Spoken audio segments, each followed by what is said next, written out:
Hello guys, आज पढ़ते standard 10 CBSE की सैमुशी बुक की लेसन नंबर 9 अन्योक्त्य। अन्योक्त्य का मतलब होता है कि ऐसी उक्तियाँ जहाँ पे अलग अलग एनिमल के और अलग अलग टाइप के एग्जाम्पल्स दे के मनुष्य को किस हिसाब से अच्छे कर्म करने हैं और जीवन जीने की प्रेरणा मिलती है उसके बारे में। आइए फर्स्ट पढ़ते हैं। एकेन राजहंसेन या शोभा सरसो भवेतः नसः बक सहस्रेण परितस्वर वीरः वासिनः। एक राजहंस के द्वारा तालाब की जो शोभा होती है वह शोभा सरोवर के चारों ओर किनारे पर निवास करने वाले हजारे बगलों से भी नहीं होती है। कि एक तालाब होता है तो उसमें कैसे होता है कि वो राजहंस होता है, मस्त एक डक सा स्वान सा होता है वाइट कलर का, उससे तालाब की शोभा कितनी बढ़ जाती है। लेकिन अगर उतने बगुले जो भी वाइट कलर के हैं अगर वो उतने ही तालाब के आजू बाजू हो तो उतनी देखने जाए ना तो उतनी सुंदरता नहीं बढ़ती है सरोवर की। यहाँ पे इस माध्यम से जो गुणवान राजहंस है वो तालाब की शोभा बढ़ाता है। गुणवान व्यक्ति जो होते हैं वो किस हिसाब से अनवांटेड जगह को भी कैसे इसे निखार सकते हैं उसके बारे में हमें प्रेरणा दी है। आइए नेक्स्ट देखते हैं। भुक्तः मृणाल पतली भवनः निपितः न्यम्बुनिः यत्रः नलिनानिः निषेद्वितानि रे राजहंसः वदतस्य सर्वस्यः कृत्येन कैनः भवितासि कृतोपकारः। कवि प्रस्तुत श्लोक के माध्यम से कहता है कि हे राजहंस, जहाँ आपके द्वारा कमल नाल के समूह को खाया गया है, जिस सरोवर के जल को भली भांति पिया गया है तथा कमलों का सेवन किया गया है, उस सरोवर का तुम किस कार्य से प्रत्युपकार करोगे, बोलो।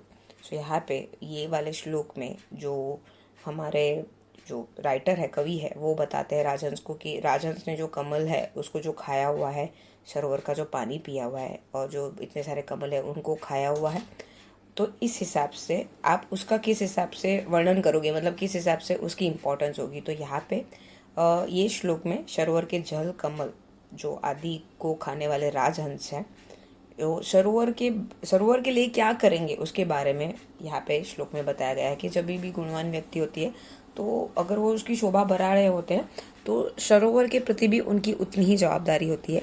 उनको भी जब वो सरोवर में से कुछ ले रहे होते हैं तो उनको भी सरोवर के लिए कुछ करने का उनका फर्ज होता है। ये यहाँ पे हमको ये श्लोक में बताया गया है। टोयरलेपरपिह करुणाः भीममानोः निधानः मालाकारः व्यरपिह भवता या तरोपश्यः पुष्टिः साकी सख्याः जनितुमिहं प्रावेहेरण वारं धारासारणपि विकिरतः विषोदतो वारिदेनः।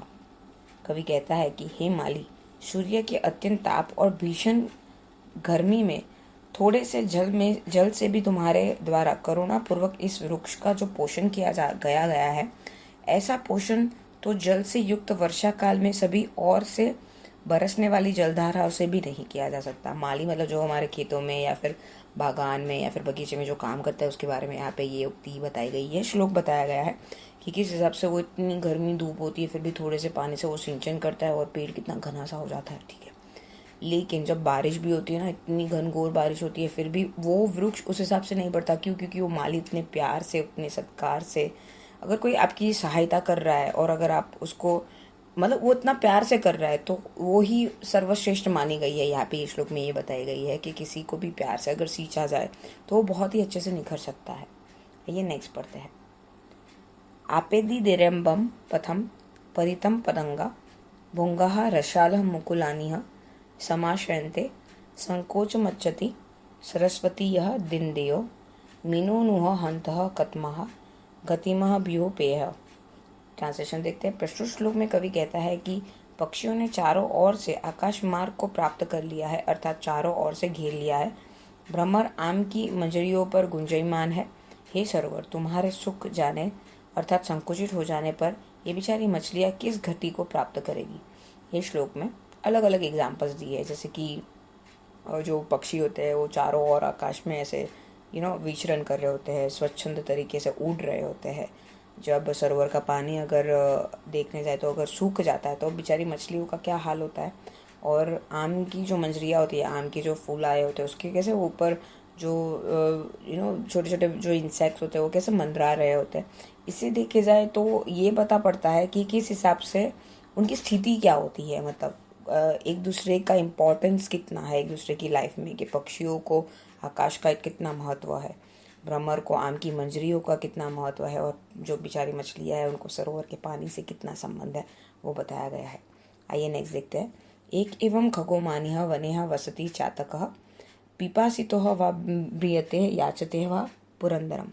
कवि कहता है कि एक ही स्वाभिमानी पक्षी वन में रहता है, वह प्यासा ही मर जाता है अथवा केवल इंद्र के समक्ष ही जल के लिए याचना करता है। चाटक नाम का बर्ड होता है, ठीक है। एक टाइप के बर्ड होते हैं, उनके कस्टम्स होते हैं, मतलब उनके ट्रेडिशन होते हैं कि वो सिर्फ बादल का ही पानी पी सकते हैं, वो सरोवर का पानी नहीं पीते हैं।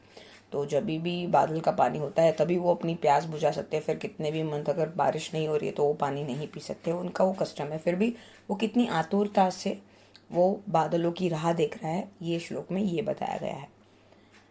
आश्वास्यः पर्वतकुलः तप्नुष्व तत्व मुददामः दावः विदुराणिः च कानानि नानदिना दशानानि च पूरयित्वा रिक्तोऽसिह यजजलद सेवतमोत्तम श्री। कवि कहता है कि सूर्य की गर्मी से संतुष्ट पर्वतों के समूह को संतुष्ट करके, ऊंचे वृक्षों से रहित वनों को संतुष्ट करके तथा अनेक नदियों और सैकड़ों नदियों के जल से परिपूर्ण करके, हे बादल जो तुम खाली हो गए हो, तो यदि तुम्हारी श्रेष्ठ गति अर्थात शोभा है। बादलों के महत्व के बारे में बताया कि सूर्य की गर्मी के कारण जो पर्वत तप जाते हैं ना, तो बादल बारिश करके उनको शांत करते हैं। बड़े बड़े ऐसे घने पेड़ होते हैं, वहाँ पे बादल पानी बरसा के उनको संतुष्ट करते हैं। सैकड़ों नदी नाले जो खाली हो जाते हैं, बादलों का पानी उन्हें भरता है। वैसे करके बोलते हैं कि वो कितनी श्रेष्ठ और कितना अच्छा काम करता है, उसकी बादलों की शोभा बढ़ाने का यहाँ पे श्लोक में बताया गया है। नेक्स्ट देखते हैं। रे रे चाटकः सावधान मनसा मित्रः क्षणं श्रूयतः मम्बोधः बहवो हि सन्तिः गगने सन्दपिः नेतादुषं केचितः दृष्टिभिर्यादयन्ति वसुधं गर्जन्ति केचितः वृथा यम यम पश्यति तस्य तस्य पुरतो मा ब्रूहि दिनं वचः। कवि कहता है कि हे मित्र चातक, तुम क्षण भर के लिए ध्यानपूर्वक मेरी बात को सुनो। आकाश में बहुत से बादल हैं, कुछ तो वर्षा करके पृथ्वी को जल से भिगा देंगे और कुछ तो व्यर्थ ही गरजते रहते हैं। इसलिए तुम जिस चीज को देखते हो उसके समक्ष अपने दीनता युक्त वचन मत कहो, अर्थात हर किसी के सामने दीनता पूर्वक याचना नहीं करनी चाहिए। यहाँ पे चाटक को बर्ड जो है हमारा, जो सिर्फ बादल का पानी पीता है, कवि उससे बोलते हैं कि तुम ना क्या कर रहे हो, सिर्फ बादल के पानी, मतलब वो राह देख रहा है क्षण भर के लिए कि आकाश में कब बादल का पानी। लेकिन बादल भी ना दो टाइप के होते हैं, एक तो पूरा बारिश करके पृथ्वी को भिगा देते हैं और दूसरे सिर्फ गरज के चले जाते हैं, बारिश नहीं करते।